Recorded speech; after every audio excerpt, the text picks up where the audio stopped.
do we struggle so much with stubborn belly fat?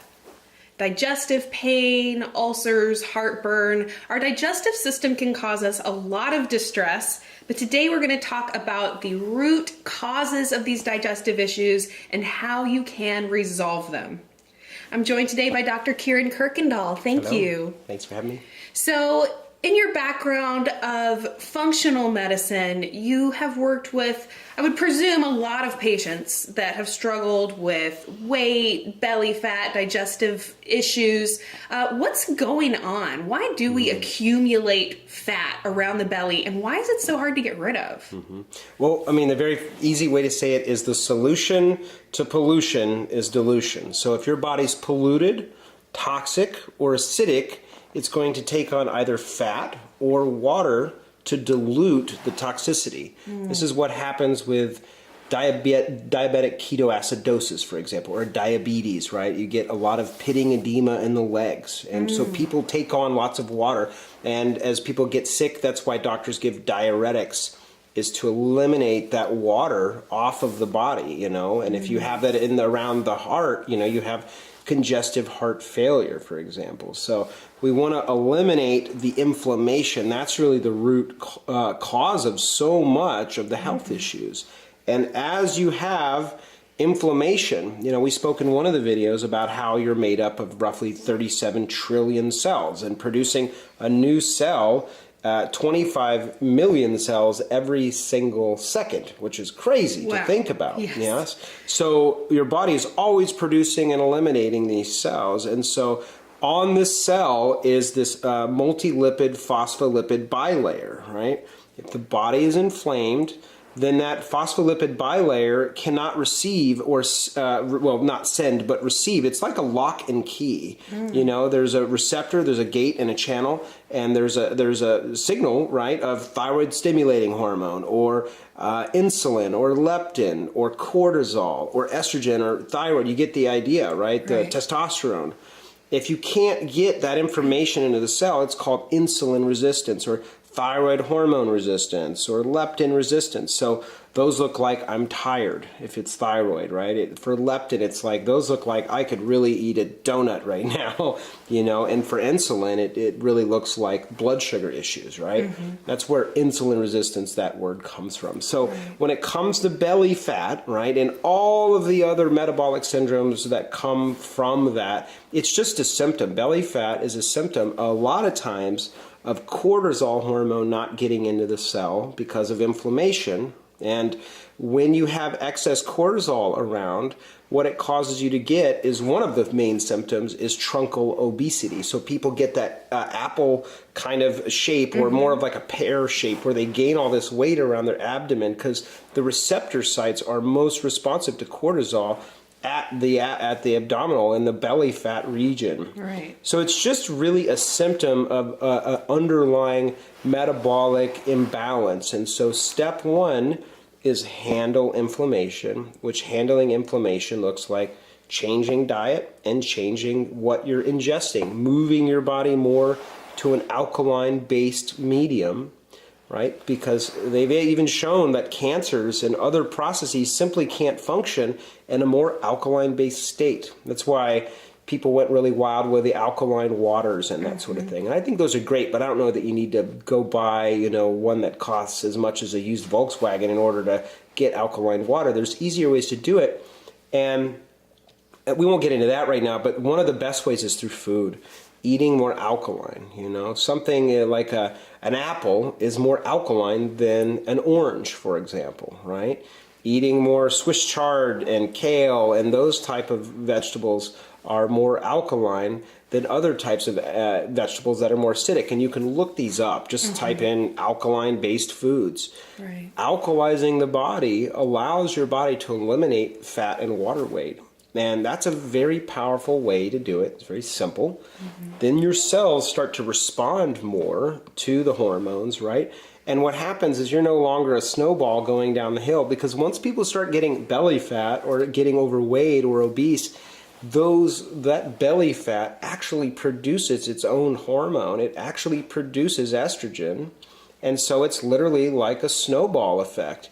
And people can't get over it because then the estrogen production from the excess belly fat is now blocking thyroid hormone uptake even more, or even, your adrenal hormone uptake. And so to unwind it, if you really want to get started before you even get on the phone with somebody like myself or meet with a practitioner, is diet has to start first. There's no point in putting diesel in a gasoline-based car, right? We need to get, we're supposed to be eating this stuff, maybe not the flowers, but I'm saying we really need to get back to eating more whole natural-based foods. Step one. Right. So like the conventional diet that we think about, which is a lot of breads and pastas. We know that people are eating like pounds and pounds of sugar every, I can't remember the exact statistic. I think it's around 150 pounds. It'll fill a grocery shopping cart. Where like if people could actually imagine how much sugar they're really taking in, it's crazy. So those things are creating a more acidic environment. Yeah, sugar is very acidic. It's either coming from sugar cane or sugar beet, right? And those two sources in the United States is about 98% or more genetically modified. So not only do we have the acid-based thing, which is sugar leads to more diabetic ketoacidosis, right? But it's also been genetically modified. So we've got like these double whammies that before in the 90s you didn't see much GMO stuff. So we're having so much of this in flavor enhancers that make us addicted to the foods. And that is absolutely... When these companies come out, they are like, how can we get people hooked on it? Because if you can get people hooked on caffeine or alcohol or MSG, I mean, this is why they're big killers. Heroin is the addiction of these things is what gets those gates and channels in your brain. And there is a very, very powerful and educated marketing system behind the addiction community. And I will tell you, most people in this country, in the Western world, are addicted because they're stressed. And so that feels really good. For some, it's a donut. And for others, it's a cigarette that really feels like, I'm just having my break right now. Others, it's busy moms. They come home, they're like, let's get a glass of wine. Well, I'll have another glass of wine, but they're like 90 pounds, some of these women. So they're like, you get kind of buzzed on a couple glasses of wine at that body weight. So we get these things because it's our one moment to actually hit the brakes in our life and feel good and comfortable. But each one of those, whether it's a tobacco or a donut or wine or heroin, they're all acid. They're foreign to the body. Right. And that's why we end up, once we touch these things, we get like, it's like walking to a sticker patch, and they just cling on to us. It's really hard to get them off, know. So. And I think you made a really great point, which is that these food manufacturers are, they're literally engineering the foods to be addictive. There's a whole book written by this guy that used to be a food scientist. So the people that design the processed foods, and they're not called chefs, they're not called cooks, they're called food scientists. And that for me just kind of like put a little light bulb off that like, they're like engineering the foods to have these different effects. And he wrote a whole book, I think it's called Why Americans Love Junk Food, where he explains these different techniques that they use in engineering the food specifically to make them addictive. And you just kind of get this, clearer vision of why people are so hooked on these things. And then you throw in that it's cheap and it's everywhere and it's marketing and it's so we're kind of fighting an uphill battle in a way to resist those foods. Yeah. But, at the same time, it also creates this, what a great solution. Just all you have to do is work towards reducing those foods, eating more vegetables, eating, healthier foods, and suddenly all of these problems from, the belly fat and the stress and the anxiety and all these other kind of things that can result, what a simple solution. If you're just going to eat better, eat cleaner. And there's a lot of ways to do that nowadays. There's more and more companies out there that are making cleaner foods. And it's amazing. I left Austin, for about a year and 4 months to travel the world. And when I came back to my friend's house, he had all these products I'd never even seen. Of course, you're paying a little bit more of a premium unless you're just eating vegetables and protein and good fat and fruits. but there's so many healthy based, options that actually are very low glycemic. I was like, wow, this is a really amazing trend. And now that trend is out of the box and they see people are buying, you even see Oscar Mayer, I wouldn't recommend buying these, but you even see Oscar Mayer gluten-free, hot dogs and gluten-free this and gluten-free that. It's not a fad, it's a trend, and it's not going anywhere because it's actually people are wanting more. And you're seeing McDonald's actually their stocks are going woo. Their ability to impact as many people. We're becoming more knowledgeable. So but around the food, a lot of people say, oh man, it's going to be really tough to give up grandma's, apple baked pie or something. The very beginning is always going to be the toughest part because you're really addicted. It's like if you quit smoking or alcohol, or heroin, for example. These are extreme conditions, right? Some of them. But in the first, it's always like, people get the shakes, in a rehabilitation clinic. It's the first few days that they literally have to hold people down and because your body, your physiology is used to it. But after you're through the first few days that are really difficult, it gets a lot easier, And know that I don't think once in a while having a little bit of sweetness in your life is going to kill people, It doesn't have to be this extreme, really hardcore, oh, I'm never doing this again, because we need to really honor our human experience. I think be realistic. Be realistic, right? But I mean, Thanksgiving, take your enzymes and try to eat the way that your body feels best. But if you want a little bit of something, I always tell patients, do a little bit. It's okay. It's not going to kill you, right on the spot. What may kill you faster is you just fretting about, all of the stress of the food. A lot of people come in and they're so, worried and upset about it that it actually becomes this weird thing. And so give yourself a break, realize you're a little addicted to this stuff, and start to back off of it, and it'll get much easier. Right. And I mean, isn't stress another kind of like cause of belly fat? I know you were talking about cortisol. Absolutely. So, yeah, if you're stressing yourself out about your eating and worrying too much about what you're eating and all of that, then isn't that added stress?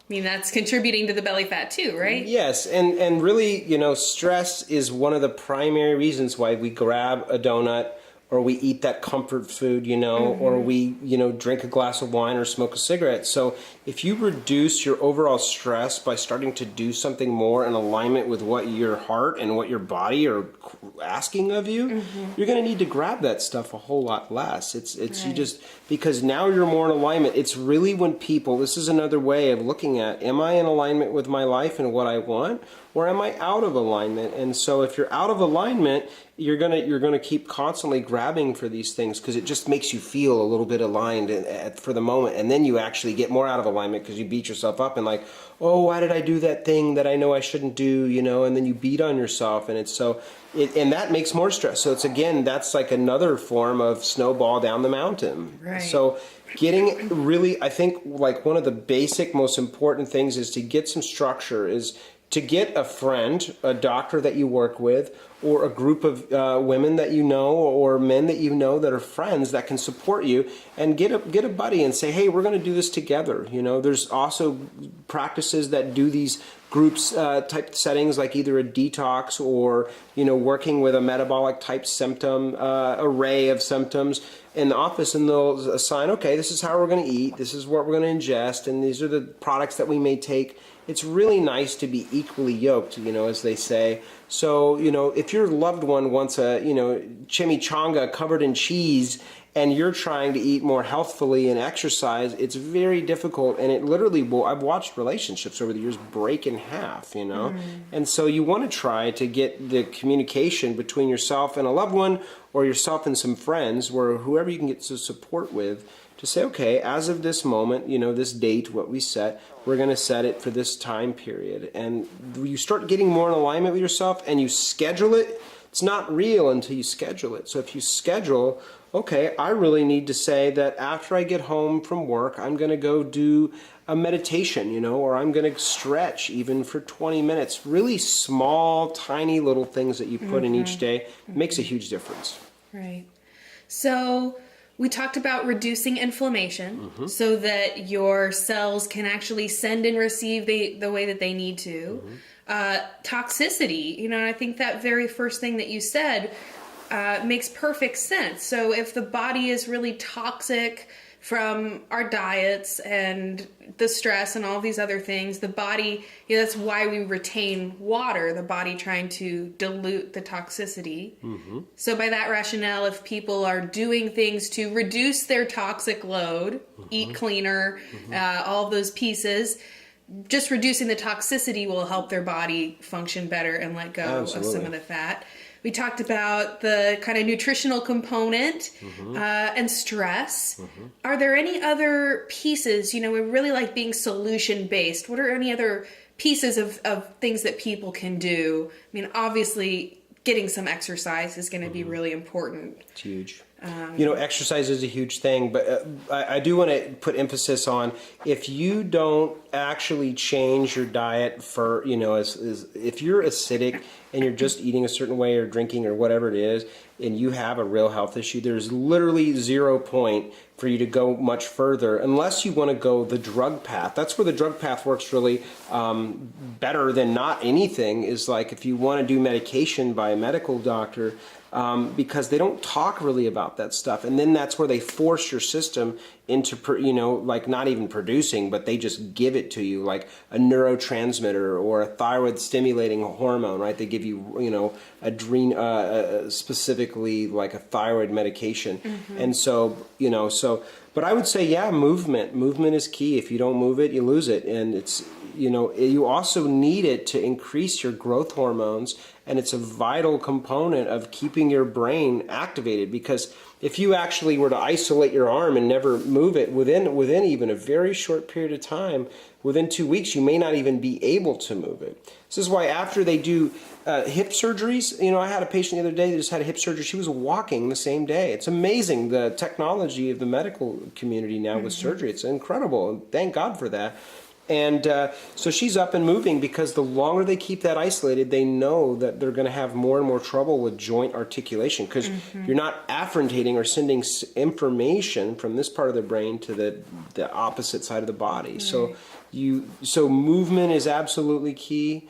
And then I think really the final one, I mean, there's probably endless, but mindset, is really starting off with this thing, not like, I need to quit eating, grandma's apple pie or quit smoking. Its mindset is like, I'm actually, maybe this something served me in the past. It helped me get through a tough time, Some point, alcohol may actually help people deal with really stressful moments, but it's when it no longer serves you and actually starts to bear down on you like a parasite. It's sucking your life away.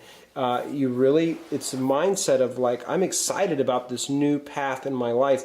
And it's a lot funner and more easy to be excited when you're on the path with some friends that are holding your hand, when you're like, this is why Alcoholics Anonymous works. Is like, hey, I'm thinking about taking a drink or whatever. And they say, they remind you, and then you're like, okay, mindset. All right, I'm back on the thing. Right. So right. I think mindset is a really good one as well. So, maybe write some of these core tenets down that we talked about today for those listening would be helpful.